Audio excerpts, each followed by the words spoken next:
সব জায়গায় ধৈর্যের দরকার।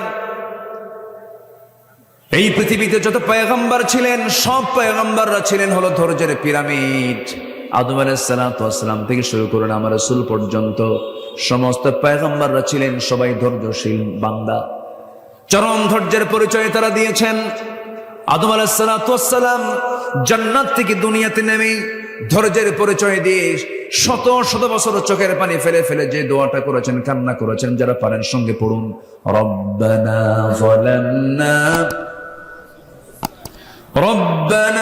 যালামনা আনফুসানা ওয়া ইল্লাম তাগফির লানা ওয়া তারহামনা লানাকুনান্না মিনাল খাসিরিন। জোরে বলুন আল্লাহু আকবার।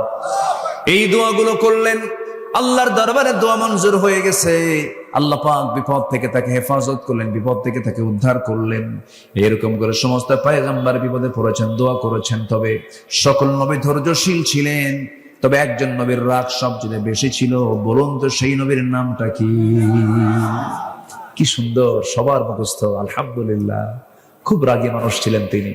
এত রাগ ছিল, তাফসীরে আসে যে তিনি যখন রেগে যেতেন, খেপে যেতেন, চুলগুলো খাড়া হয়ে টুপি ভেদ করে বের হয়ে যেত।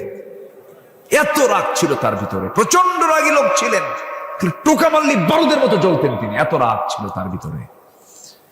তার সামনে এক বেয়াদবি করছে, বারবার বলার পরও ঠিক হয় না, মারছেন থাপ্পড়। এক থাপ্পড় খায়া শীত হয়ে পড়ছে, মরছে। মরে যাওয়ার সঙ্গে সঙ্গে আল্লাহকে বলে, আল্লাহ মাল্লাম ওকে শাসন করার জন্য মরে গেল, মার্ডার কেসের আসামি কিন্তু আমি না, তুমি আল্লাহ নিজে। কি কথা কি বুঝতেছেন? আল্লাহকে ধরে বসলেন। আল্লাহ বলছেন, যা করছো করছো, হয়ে গেছে, এখন তুমি দেশে টিকতে পারবা না। ফেরাউন তোমার বিরুদ্ধে হত্যার হুলিয়া জারি করেছে, দেশ ছাড়ো। দেশ ছাড়লেন, দেশে টিকতেই পারলেন। নবীরা কি দেশে টিকতে পারছেন? নিজেকে নিজের জন্মভূমিতে তারা কি টিকতে পেরেছেন? পারেন নাই। হিজরত করে চলে গেলেন, যেদিকে চোখ গেল সেদিকে চলে গেলেন। কেউ নাই তার পাশে, কেউ চেনেও না তাকে। এমন একটা এলাকায় চলে গেলেন, প্রচন্ড তৃষ্ণা। কূপের ধারে গেলেন, কূপ থেকে পানি তুললেন। কূপ থেকে পানি তুলে তৃষ্ণা নিবারণ করলেন। হঠাৎ করে দেখতে পারলেন দুজন দূর থেকে দুজন মহিলা হাতে বালতি করে চলে আসতেছে কূপের ধারের দিকে। সাইয়েদনা মূসা বলছেন, এই মহিলাগুলো কি চায়? সামনে গিয়ে বলছেন, বালতি হাতে কি করবা তোমরা? দাঁড়ায় আছো কেন? কূপ থেকে পানি নেব, নিয়ে যাও। পারবো না কেন? ঢাকনা উপরে আছে, ঢাকনা টান দিতে 7-8 জন পুরুষ মানুষ লাগে, আমরা পারবো না। মূসা আলাইহিস সালাম মনে মনে ভাবলেন, বেচারি মহিলা মানুষ, কষ্ট হয়ে যাবে, সন্ধ্যা অন্ধকার হয়ে যাবে। বালতি হাতের মধ্যে নিয়ে ঢাকনার কাছে গেলেন, কূপের ধারে গেলেন, বাম হাতে ধরলেন, এক হাতে ধরে এমন জোরে ফিকা মারলেন, 14 হাত দূরে গিয়ে ছিটকে পড়লো। মহিলা দুইজন মনে মনে চিন্তা করছে, এটা মানুষ না অন্য কিছু। এত বড় শক্তিশালী যুবক এ তো কোনোদিন দেখি নাই। বালতি ভরে পানি তুলে নিয়ে হাতি দিয়ে বলছেন, তাড়াতাড়ি বাড়িতে চলে যাও, সূর্যাস্তের পরে মেয়েদের বাইরে থাকতে নেই, তাড়াতাড়ি চলে যাও। চলে গেছে বাড়িতে।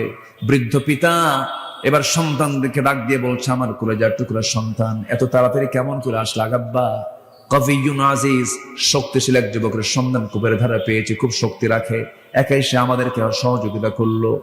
বুড়া বাপ বলতেছে, আমার বড় মেয়ে, তুমি আগামীকালকে যাবে, আমার সালাম জানায়, ওই যুবককে আমার সালাম জানায় বলবে সে যেন আমার বাড়িতে আসে, আমার সঙ্গে যেন সাক্ষাৎ করে, আমি তার সঙ্গে দেখা করতে চাই।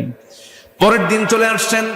এবার বলছে, আবুনা শাইখান কবীর, আমাদের বাপ বুড়া মানুষ, আব্বা আপনাকে সালাম জানিয়েছেন, আমাদের বাড়িতে আপনার দাওয়াত, আপনি যাবেন নাকি? মূসা আলাইহিস সালাম মনে মনে চিন্তা করলেন, এই জায়গায় কেউ আমাকে চেনে না, আমিও কাউকে চিনি না, আমি একা একা কেমন করে চলবো? পরিচয় হলে তো ভালোই হয়।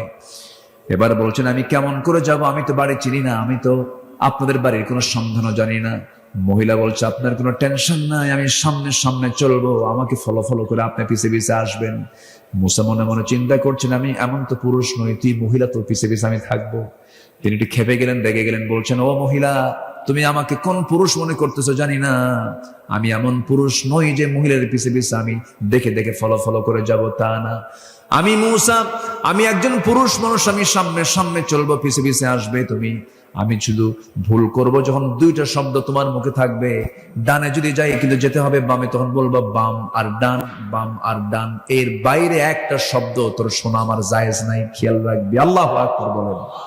মহিলা মনে মনে কয়, গতকালকে দেখলাম শক্তিশালী, আজকে দেখি চরিত্র ভালো, ছায়া থাকে না, এবং খুব পর্দার ব্যাপারে খুব কঠোর।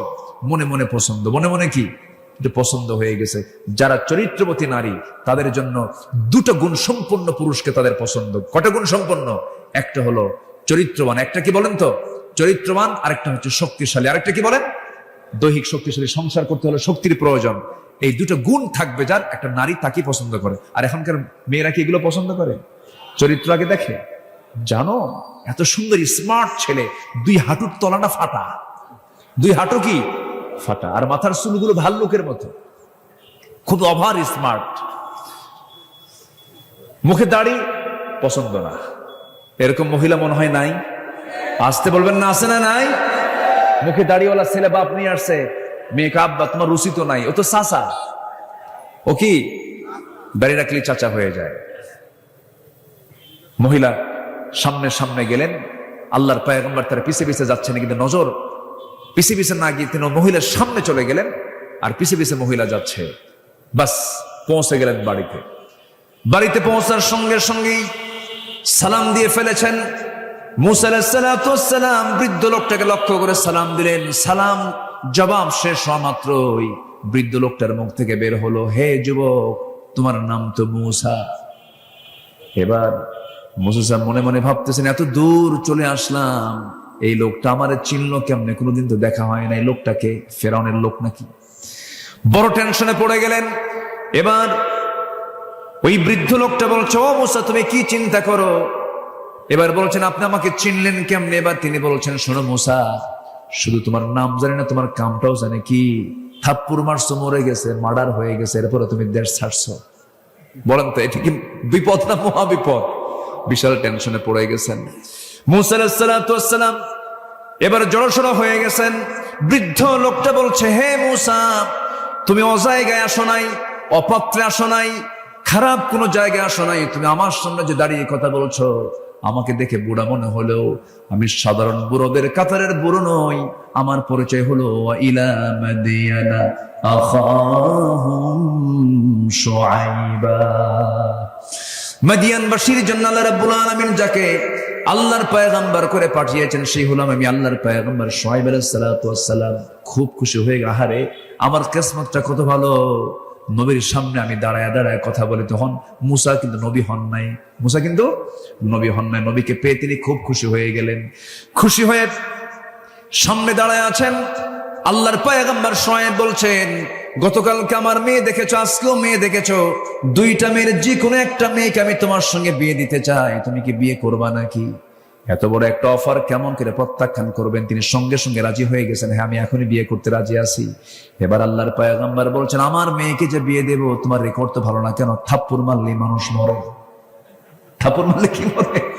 মানুষ মরে। আমি আমার কলিজার টুকরা মেয়েকে বিয়ে দেব, সন্তানগুলো যদি হারিয়ে ফেলি তাহলে কেমন হয়? বিয়ে দেব, তবে এখন বিয়ে দেব না। কেন? তোমার কিছু কাজ আছে। কি কাজ? আমার কাছে যখন তুমি এসেছো বিশ্বাস করে, আমার কিছু কাজ তোমার করতে হবে। কি কাজ? সেই কাজটা হলো, আমার বাড়ির যে ছাগলগুলো আছে, এই ছাগলগুলো তোমাকে 8 বছর চড়াতে হবে, চষাতে হবে। 10 বছর হলে পরে মাস্টার্স কোর্স হয়ে যাবে, 8 বছর অনার্স কোর্স হয়ে যাবে। সঙ্গে সঙ্গে মুসা সাল্লাম বলেন, ঠিক আছে, আপনি যেহেতু আল্লাহর পয়গম্বর আমাকে অর্ডার দিয়েছেন, 10টা বছরে আমি আপনার বাড়ির ছাগল চড়াবো। এই পৃথিবীতে যত প্রাণী আছে, সকল প্রাণীর মধ্যে সবচেয়ে শান্ত ভদ্র একটা প্রাণীর নাম হলো ছাগল। নাকি সবচেয়ে শান্ত না? পাগলে কিনা বলে, ছাগলে কিনা খায়।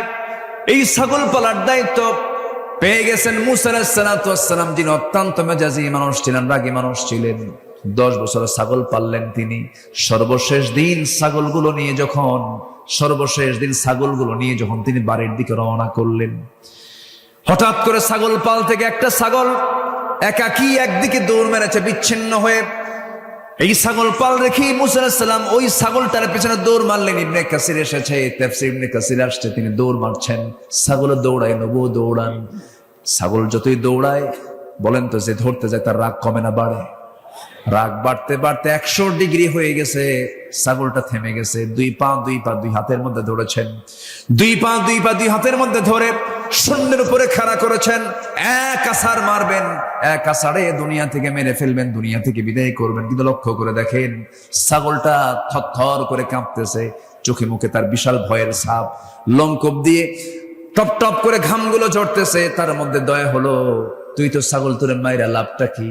মেরা তো কোনো লাভ নাই। আস্তে করে দুই পা দুই হাত থেকে ছেড়ে দিয়া ছাগলটাকে কোলের মধ্যে আদর করলেন। আল্লাহ বললেন, মুসা তোমার রাগ কমে গেছে, আমি তোমাকে এক্ষুনি নবুয়ত দিয়ে দিলাম, লা ইলাহা ইল্লাল্লাহু মুসা কালিমুল্লাহ। তাহলে ধৈর্য ছাড়া কি কোনো কিছু করা যাবে ভাই? বলেন, ধৈর্য ছাড়া কোনো কিছু করা যাবে?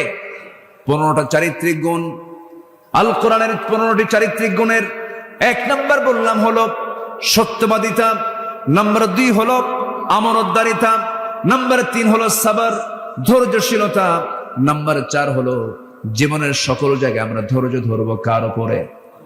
আসতে বলবেন না, কার উপরে? আল্লাহ রাব্বুল আলামিন বলছেন, ফাইদা আযামতা ফাতাওয়াক্কাল আলাল্লাহ ইন্নাল্লাহা ইউহিব্বুল মুতাওয়াক্কিলিন। আরেক জায়গায় বলছেন, ওয়া মান ইয়াতাওয়াক্কাল আলাল্লাহ ফাহুয়া হাসবুহ। যে ব্যক্তি আল্লাহর প্রতি ভরসা করবে, আল্লাহ তার জন্য যথেষ্ট হয়ে যাবেন। সন্তান হয় না, চাইবো কার কাছে? আসতে বলেন, চাইবো কার কাছে? ছেলে দেন কে? মেয়ে দেন কে? দেন না কে? ফয়সালা কার? আল্লাহ পাকের ফয়সালা। কখনোই আল্লাহ ছাড়া কারো প্রতি ভরসা করা যাবে না। আল্লাহ যা দেবেন আল্লাহ দিবেন, দিবেন না আল্লাহ দিবেন আল্লাহ। সব ক্ষমতা একমাত্র কার? বলেন, জোরে বলেন, কার? আল্লাহ। কোন ব্যক্তি আপনাকে কোনো কিছু দিতে পারবে না, আমাকে দিবেন কে? আল্লাহ তাআলা। নাম্বার 5 হলো ইখলাস থাকতে হবে। ওয়ামা উমিরু ইল্লা লিয়াবুদুল্লাহা মুখলিসিনা লাহুদ্দীন হুনাফাআ ওয়া ইউকিমুস সালাতা ওয়া ইউতুজ যাকাতা ওয়া যালিকা দীনুল কাইয়্যিমাহ। নাম্বার 6 হলো আদালত, ন্যায় বিচার প্রতিষ্ঠা করা। ইয়া আইয়ুহাল্লাযীনা আমানু কুনু কাওয়ামিনা লিল্লাহি শুহাদাআ বিল কিসত। নাম্বার 7 হলো তওবা করা, ক্ষমা প্রার্থনা করা। ওয়াল্লাযীনা ইযা ফাআলু ফাহিশাতান আও যালামু আনফুসাহুম যাকারুল্লাহা ফাস্তাগফিরু লিযুনুবিহিম। নাম্বার 8 হলো দয়া, সহানুভূতি। খুযিল আফওয়া ওয়া আমুর বিল উরফি ওয়া আ'রিদ আনিল জাহিলিন। নাম্বার 9 হলো নম্রতা। বলেন তো, আমরা নম্র হব না উগ্র হব? বলেন বলেন, উগ্র হব না নম্র হব? নম্র হব। ওয়া ইবাদুর রাহমানিল্লাযীনা ইয়ামশুনা আলাল আরদি হাওনাও ওয়া ইযা খাতাবাহুমুল জাহিলুনা ক্বালু সালামা। নাম্বার 10 হলো কৃতজ্ঞতা, কৃতজ্ঞ হওয়া। আল্লাহ রাব্বুল আলামিন বলেন, لئن شكرتم لأزيدنكم ولئن كفرتم إن عذابي لشديد। নাম্বার 11 হলো সুজাআ, সাহসী হওয়া, সাহসিকতা নিয়ে আসে। এটা একটা চরিত্র, সুন্দর চরিত্র। আমরা ভীতু হব না সাহসী হব? বলেন, ভীতু না সাহসী? ভীতু না সাহসী? সাহসী হব। ইয়া আইয়ুহাল্লাযীনা আমানু ইসবিরু ওয়া সাবিরু ওয়া রাবিতু ওয়াত্তাকুল্লাহা লাআল্লাকুম তুফলিহুন। জোরে বলুন আল্লাহু আকবার। নাম্বার 12 হলো সৎ কাজের আদেশ দেবে, অসৎ কাজের বাধা দেবে। কুনতুম খায়রা উম্মাতিন উখরিজাত লিন-নাসি তা'মুরুনা বিল মা'রুফি ওয়া তানহাউনা 'আনিল মুনকার। নাম্বার 13 হলো বিশ্বাসযোগ্য হতে হবে, সিকা আনতে হবে। ওয়াল্লাযীনা হুম লিআমানাতিহিম ওয়া আহদিহিম রাউন। নাম্বার 14 হলো ইখলাস ফিল আমাল, কাজের ক্ষেত্রে নিষ্ঠা থাকতে হবে, কাজের ক্ষেত্রে নিষ্ঠাবান হতে হবে। নাম্বার সর্বশেষ হলো 15 নম্বর হলো সহনশীল হতে হবে। আল্লাহ তাআলা হালিম, আল্লাহ নিজেও সহনশীল, আমরা সহনশীল হব। আল্লাহ রাব্বুল আলামিন বলেন, ক্রোধকে যারা সংবরণ করবে, ওয়াল কাযিমিনাল গায়যা ওয়াল আফিনা আনিন নাস ওয়াল্লাহু ইউহিব্বুল মুহসিনিন। জোরে বলুন আল্লাহু আকবার। যারা ক্রোধকে সংবরণ করবে, সহনশীল যারা হবে, মানুষকে যারা মাফ করা শিখবে, মাফ করে দেবে, আল্লাহ রাব্বুল আলামিন ওই সমস্ত মুহসিন বান্দাদের দারুণ ভালোবাসেন। জোরে কোন সুবহানাল্লাহ।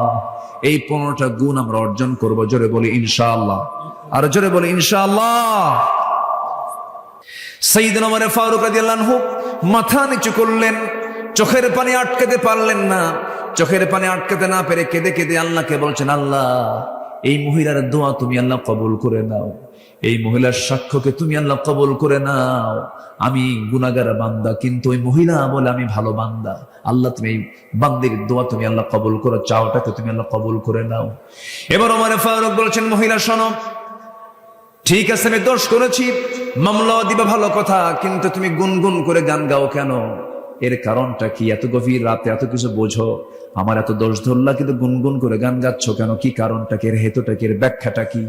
এবার মহিলা বলছে, শুনুন, আজ থেকে 4 মাস পূর্বে আমার সঙ্গে বিয়ে হয়।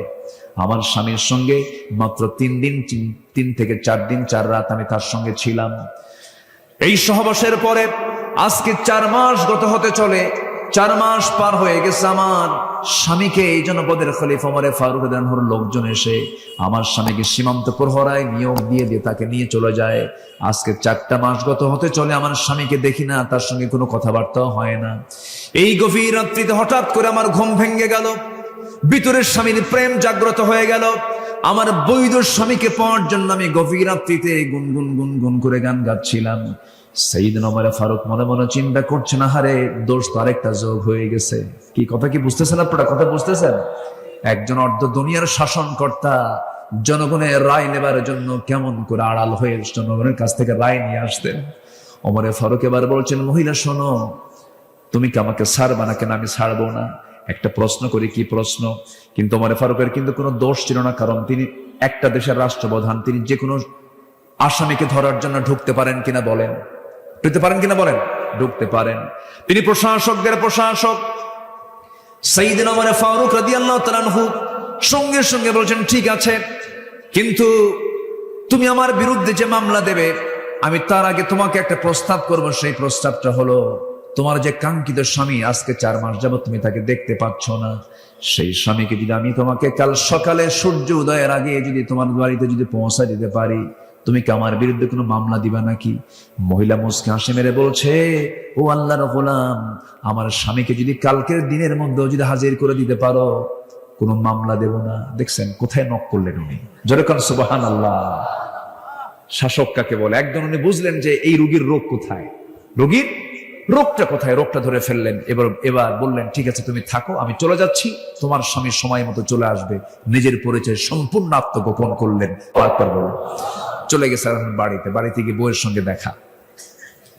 বউটাকে ডাক দিয়ে বললেন, আমার স্ত্রী, একজন মহিলা, একজন নারী তার স্বামীকে কতদিন পর্যন্ত না পেলে পরে তার ফিতনায় যাওয়ার সম্ভাবনা আছে, কতদিন পর্যন্ত সে ধৈর্য ধারণ করতে পারে স্বামী ছাড়া?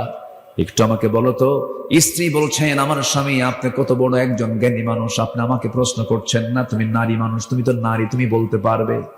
এবার তার স্ত্রী বলছেন, একজন স্বামীকে ছাড়া একজন নারী 3টা মাস, বড় জোরে 3টা মাস, 3টা ঋতুস্রাব পর্যন্ত, অল মুতাল্লাকাতু ইয়াতারাব্বাসনা বিআনফুসিহিন্না 3 কুরু, তালাকপ্রাপ্ত নারীর অপেক্ষা করতে হয় কয় মাস? বলেন কয় মাস? 3 মাস কয়েকটা দিন। বিধবা নারীর জন্য 4 আশহুরিন ওয়া 10, 4 মাস 10 দিন অপেক্ষা করতে হয়। তো এই কথা জানার সঙ্গে সঙ্গে 3 মাস পার হয়ে 4 মাস ক্রস হয়ে গেছে। সেনাবাহিনী প্রধানকে ডাক দিয়ে খলিফা ওমর ফারুক বললেন, শোনো ও সেনাবাহিনীর প্রধান, আজকের থেকে প্রত্যেক সৈনিকের জন্য 3 মাস পর পর সাধারণ ছুটি আমি ওমর ফারুক আমার খেলাফত থেকে, আমার রাষ্ট্র থেকে ঘোষণা করা হলো। জোরে কোন সুবহানাল্লাহ। রাষ্ট্রটাকে তারা কত বড় আমানত মনে করেছেন। এমন একজন আমানতদার শাসক কি আমরা বাংলার জমিনে দেখতে চাই?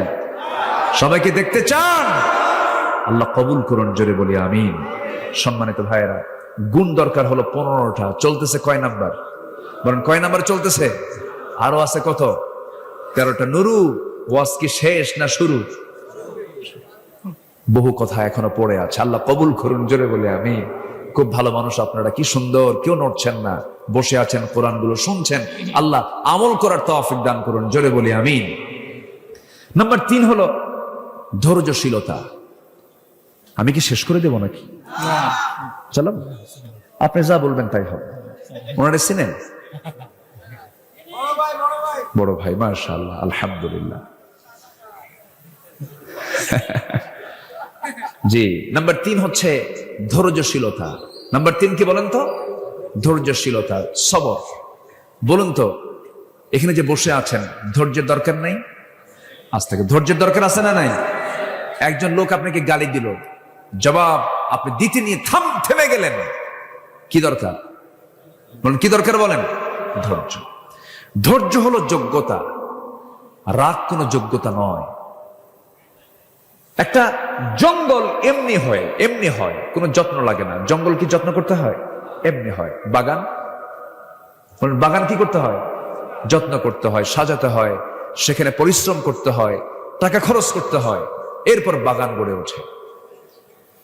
রাগ হলো জঙ্গল, ধৈর্য হলো বাগান। ধৈর্যের ফলাফল অনেক সুন্দর, অনেক সুদূর পর্যন্ত চলে যায়। ধৈর্যহীন হওয়া যাবে না বন্ধুগণ। সংসার জীবন গড়তে হলে ধৈর্যটা আগে থাকতে হবে। ধৈর্য ছাড়া সংসারও টিকবে না। কয়েকদিন আগে আমাকে এক মহিলা ফোন দিয়ে বলে, হুজুর, আমার স্বামী সকালেও তালাক দেয়, সন্ধ্যাও তালাক দেয়, আমি কি আসি না নাই? কি শুনতেছেন আপনারা? শুনছেন? মানে মহিলা বলতেছে, আমার স্বামী রুটিন ওয়ার্কের মতো সকালেও তালাক দেয়, বিকেলেও তালাক দেয়, আমি কি আসি না নাই? কোন বলেন? তালাক দিয়া শেষে আবার আমাদের কাছে এসে বলে, হুজুর, কাম তো সারছি, 2টা মেয়ে আছে, ভুলটুল হয়ে গেছে, হুজুর রাগের মাথায় তালাক দিছে। হুজুর, বউটাকে ফেরত নিয়ে আসা যাবে না? মার্ডার করে কয় ফেরত নিয়ে আসা যাবে না। এরকম বহু স্বামী স্ত্রী পরিচয় বহন করে তারা সংসার করছে, কিন্তু রীতিমতো জেনা হচ্ছে।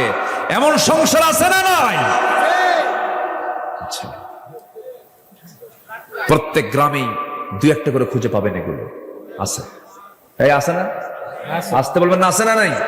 সবাই জানে যে তালাক দিছে, এরপরে সংসার করছে, জানে এগুলো সব হচ্ছে রাগের ফলাফল। এত রাগ কেন? মুখে তো তালাক শব্দ আসে কেন? মায়েরা কি মাহফিল আছে নাকি? মায়েরা কি মাহফিল আসছে? বলি আলহামদুলিল্লাহ। জি, তালাক শব্দ পুরুষের মুখে থাকবে কেন?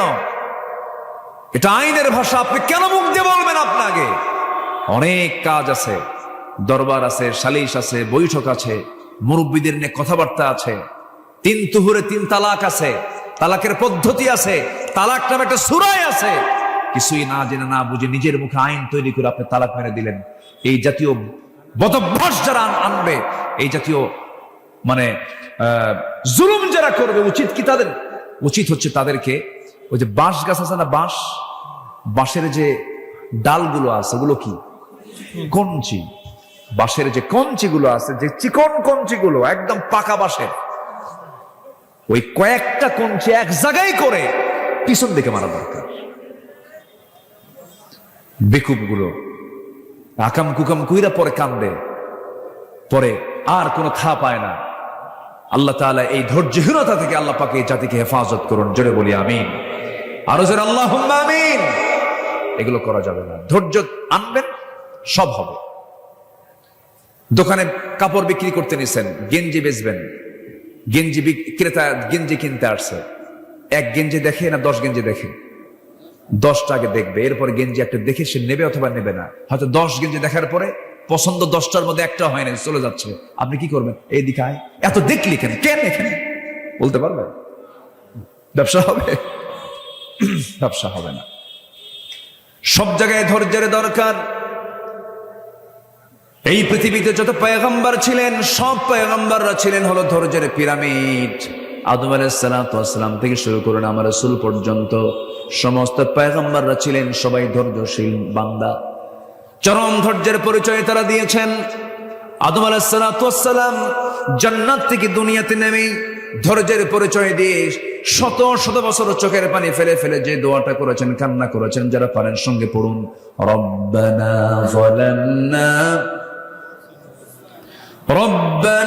যালামনা আনফুসানা ওয়া ইল্লাম তাগফির লানা ওয়া তারহামনা লানাকুনান্না মিনাল খাসিরিন। জোরে বলুন আল্লাহু আকবার। এই দোয়াগুলো করলেন, আল্লাহর দরবারে দোয়া মঞ্জুর হয়ে গেছে। আল্লাহ পাক বিপদ থেকে তাকে হেফাজত করলেন, বিপদ থেকে তাকে উদ্ধার করলেন। এরকম করে সমস্ত পয়গম্বর বিপদে পড়েছেন, দোয়া করেছেন। তবে সকল নবী ধৈর্যশীল ছিলেন, তবে একজন নবীর রাগ সবচেয়ে বেশি ছিল। বলুন তো সেই নবীর নামটা কি? কি সুন্দর, সবার মুখস্থ, আলহামদুলিল্লাহ। ঠিক 12টা বাজে, 11:59 বাজে, কেউ যাবেন না, আমরা একসঙ্গে দোয়া করব। যে যেখানে আছেন আমরা একসঙ্গে দোয়ায় শামিল হব। কিছু প্রশ্ন এখানে আসছে, আমরা 15টা পয়েন্টে কথা বললাম। ফজর নামাজ সবাই কি পড়বেন ইনশাআল্লাহ? কারা কারা ফজর পড়বেন হাত তুলে দেখান তো দেখি। জোরে বলি ইয়া আল্লাহ, আরো জোরে ইয়া আল্লাহ। আমাদেরকে ফজর, যোহর, আসর, মাগরিব, ইশা 5 ওয়াক্ত সালাত আদায় করার তৌফিক তুমি আল্লাহ দিয়া দাও। জোরে বলি আমিন, আরো জোরে আমিন। হাত নামান। বাড়িতে রাখবেন 3টা জিনিস। একটা হলো আল্লাহর কালামের তেলাওয়াত। বলুন তো কি, বলুন তো কি? তেলাওয়াত। নাম্বার 2 হচ্ছে বাড়িতে রাখবেন নামাজ। বাড়িতে রাখবেন কি বলেন? নামাজ। আরেকটা রাখবেন বাড়িতে হলো পর্দা। কি রাখবেন বলেন তো? পর্দা। তাহলে কোরআন তেলাওয়াত, তেলাওয়াত, নামাজ আর কি? পর্দা। পর্দা 16 আনা থাকতে হবে। খালাতো ভাই, মামাতো ভাই, চাচাতো ভাই, দুলা ভাই, এই সমস্ত ভাইদের সাথে কোনো বোন দেখা করতে পারবে না। দেবর, ভাসুর, দুলা ভাই দেখা করা জায়েজ নাই। এই সমস্ত কঠোর, এই সমস্ত মূল পর্দাগুলো আল্লাহ তাআলা এই এলাকার প্রত্যেকটা ঘরে ঘরে আল্লাহ পাক পয়দা করে দিন। জোরে বলি আল্লাহুম্মা আমিন। এই আশাবাদ কামনা করছি। আমি আর কথা না বাড়িয়ে দোয়ার দিকে আমরা চলে যাব ইনশাআল্লাহ। এখানে নোয়াখালীতে মসজিদে ইসলাম প্রিয় ভাইদের উপরে যে হামলা হয়েছে, নিরীহ ভাইদের হামলা নিয়ে আমরা মূল্যবান মতামত। এর তো মারাত্মক অপরাধ। আপনি শুধুমাত্র একজন মসজিদে কেন, মাদ্রাসায় কেন, বাইরেও যদি কেউ হামলা চালায়, এটা কি ইসলাম এলাও করে? বলেন তো, এলাও করে না। কোরআন তেলাওয়াতের আসরে, কোরআনের দর্সের আসরে যারা হামলা চালায়, রক্তাক্ত করে, তাদের রক্তের মধ্যে ফিরআউনের রক্ত লুকানো আছে। আমরা মাহফিলের এই প্ল্যাটফর্ম থেকে নোয়াখালীর এই অপ্রীতিকর ঘটনার সঙ্গে যারা জড়িত, অবশ্যই তাদের দৃষ্টান্তমূলক শাস্তি আমরা দাবি করছি প্রশাসনের কাছে। সম্মানিত ভাইয়েরা, এইভাবে বিভিন্ন জায়গায় কিছু বিচ্ছিন্ন ঘটনা আমরা শুনতে পাচ্ছি। সম্প্রতি কোন এক মাহফিলে সরাসরি হামলা করা হয়েছে। আমার এক স্নেহধন্য, আমার অনুজ সাদিক আজহারির সেই প্রোগ্রামে কোন এক দলের লোকেরা নগ্ন হামলা চালিয়েছে। এই সমস্ত হামলার আমরা তীব্র নিন্দা জানাচ্ছি, এবং তীব্র নিন্দা শুধু নয়, এটার জন্য তদন্ত কমিটি করে চূড়ান্ত শাস্তি আমরা নিশ্চিত চাই। আমরা এমন অনাকাঙ্ক্ষিত ঘটনার আর পুনরাবৃত্তি যেন না হয়, এই দিকে আমরা সজাগ দৃষ্টি রাখি, আমরা নিজেরা সতর্ক থাকার চেষ্টা করি। আল্লাহ রাব্বুল আলামিন আমাদের সবাইকে দ্বীন প্রতিষ্ঠার কাজে নিজেকে প্রস্তুত রাখার তৌফিক সবাইকে দান করুন। আমার ডান পাশে যিনি বসে আছেন, আমার ভাই জাহাঙ্গীর ভাই। আপনার গ্রামের নামটা কি জানো? কোদলাপাড়া। দারুল কোরআন হাফিজে একটা এতিমখানা তিনি চালু করেছেন কোদলাপাড়ায়। উনি এটার প্রতিষ্ঠাতা, ফাউন্ডার। সবাই দোয়া করবেন আমার প্রিয় ভাই জাহাঙ্গীর ভাইয়ের দারুল কোরআন হাফিজে এতিমখানা মাদ্রাসাকে আল্লাহ তাআলা কবুল করুন। দেশ জাতি গড়ার জন্য যে উদ্যোগ নিয়েছেন, এই উদ্যোগকে আমরা সাধুবাদ জানাই, এবং উত্তরোত্তর আমরা এই প্রতিষ্ঠানের উন্নতি, আমরা অগ্রগতি কামনা করছি। জি, আগামী 13ই ডিসেম্বর একটা মাহফিল সেখানে উনি নিয়েছেন, সেখানে আমির হামজা উনি সেখানে থাকবেন। সবাই সেখানে 13ই ডিসেম্বর তো বহুদূর, আপনাদের আগাম দাওয়াত দিলাম। জি, ইনশাআল্লাহ। আসুন আমরা যতটুকু হয়েছে আমরা বলে ফেলি আলহামদুলিল্লাহ। সবাই নামাজের মতো করে বসি, আমরা আল্লাহর কাছে একটু চাবো, আল্লাহ যেন আমাদের গুনাহগুলোকে মাফ করে দেন। আল্লাহুম্মা আমিন। রব্বানা যালামনা أنفسنا وإن لم تغفر لنا وترحمنا لنكونن من الخاسرين لا تزغ قلوبنا بعد إذ هديتنا وهب لنا من لدنك رحمة إنك أنت الوهاب অনেক রাত হয়ে গেছে, গভীর রাত, নিঝুম রাত। যশোর জেলার মনিরামপুরের নওপাড়া যুব সমাজ মাহফিল ইন্তেজামিয়া কমিটি কর্তৃক আয়োজিত আজকের এই মাহফিলের শেষ সময়ে এসে, শেষ লগনে এসে, শেষান্তে এসে তোমার শাহী দরবারে কাঙ্গাল ফিকারির মতো দুটো হাত পেতেছি। আল্লাহ, গুনার দিকে নজর দিও না, বান্দা মনে করে তামাম জীবনের সমস্ত গুনাহগুলোকে মেহেরবানি করে মাফ করে দাও। জনম দুঃখিনী মা, জনম দুঃখী বাপজান যারা দুনিয়া থেকে বিদায় নিয়েছেন, জিন্দেগির গুনাহগুলো মাফ করে দাও, কবরগুলোকে জান্নাতের টুকরা বানায় দাও। আব্বা আম্মার জন্য কি দোয়া করতে হয় তাও শিখিয়ে দিয়েছো। আওয়াজ দিয়ে দিল খুলে আমার সঙ্গে সবাই বলুন, রব্বিরহামহুমা কামা রব্বায়ানি সগীরা, রব্বিরহামহুমা কামা রব্বায়ানি সগীরা। ও আল্লাহ, বিশেষ করে মাহফিলটার আয়োজন করলেন যারা, শোনার জন্য কষ্ট করে আসলেন যারা, বিনিময়ে কিয়ামতের কঠিন ময়দান, যেদিন কেউ কাউকে চিনবে না, এমনকি মা সন্তানকে পর্যন্ত স্বীকার করে বসবে, যেদিন মানুষ কাঁদতে কাঁদতে চোখের পানিগুলো পড়ে যাবে, চোখ থেকে রক্ত বের হওয়া শুরু হয়ে যাবে, সেই কঠিন মুসিবতের দিন এই মাহফিল সবার জন্য নাজাতের মাধ্যম তুমি আল্লাহ বানাইয়া দিও। তোমার বান্দাগুলোকে নিয়ে এমন সময় হাত তুলেছি, 180 কোটি মুসলমানের দুনিয়ায় মুসলমানদের কোনো শান্তি নাই রে আল্লাহ। একটা ওমর দিয়ে দাও, একটা আবু বকর, তুমি আল্লাহ মুসলিম বিশ্বের জন্য একটা ওমর আবু বকর পাঠায়া দাও আল্লাহ। আয় আল্লাহ তাআলা, আমার ডানে বামে সামনে পেছনে যত ভাই হাত তুলেছেন, যত মা বোন আড়ালে হাত তুলেছেন, যারা যা প্রার্থনা তুমি আল্লাহ দয়া করে কবুল আর মঞ্জুর করে নাও। দুনিয়া থেকে কোন দিন বিদায় নেব জানি না, ডান হাতে আমল নামা না আসা পর্যন্ত তুমি আমাদের কাউরে মৃত্যু দিও না আল্লাহ। আয় আল্লাহ তাআলা, এই মাহফিলকে বাস্তবায়ন করার জন্য বহু প্রবাসী ভাই প্রবাস জীবনে অনেক কষ্ট করে আছেন, প্রবাস জীবনকে তুমি আল্লাহ বরকতময় করে দাও। মাহফিল কমিটির ভাইদেরকে তুমি আল্লাহ দয়া করে কবুল আর মঞ্জুর করে নাও। নাওয়াপাড়ার প্রত্যেকটা যুবককে তুমি আল্লাহ দয়া করে কবুল আর মঞ্জুর করে নাও। এই গ্রামকে মাদক মুক্ত করে দাও। এই গ্রামের যত যুবক পথহারা হয়ে, ও আল্লাহ, বিভিন্ন জুয়ার এই মহাব্যাধি থেকে তুমি আল্লাহ বাঁচায় দাও। আক্রান্ত যারা হয়েছে তাদেরকে ফিরে আসার তৌফিক দিয়ে দাও, মসজিদমুখী বানায় দাও, দিনমুখী কোরআনমুখী তুমি আল্লাহ বানায় দাও। দুনিয়া থেকে কোন দিন বিদায় নেব জানি না রে আল্লাহ, ডান হাতে আমল নামা না আসা পর্যন্ত কবরে নিও না। বাবা গেছে, মা গেছে, দাদা গেছে, দাদি গেছে, নানা গেছে, নানি গেছে, নিজের ভাই অনেকের মরে গেছে, বোন অনেকের চলে গেছে, কত বন্ধুর কবর দিলাম। আমার একদিন কবর দেবে আরেকজন ভাই এসে দাফন করে ফেলবে, বিদায় দিয়ে ফেলবে।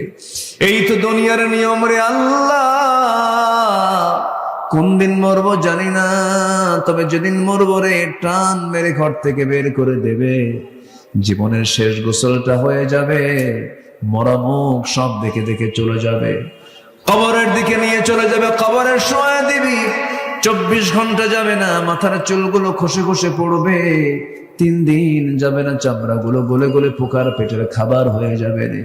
মাত্র 7টা দিন পেটের নারী বেড়ে সব চোখ মুখ কান নাক বের হওয়া শুরু হয়ে যাবে, কিম্ভূত কিমাকার চেহারা হয়ে যাবে রে। ও আল্লাহ।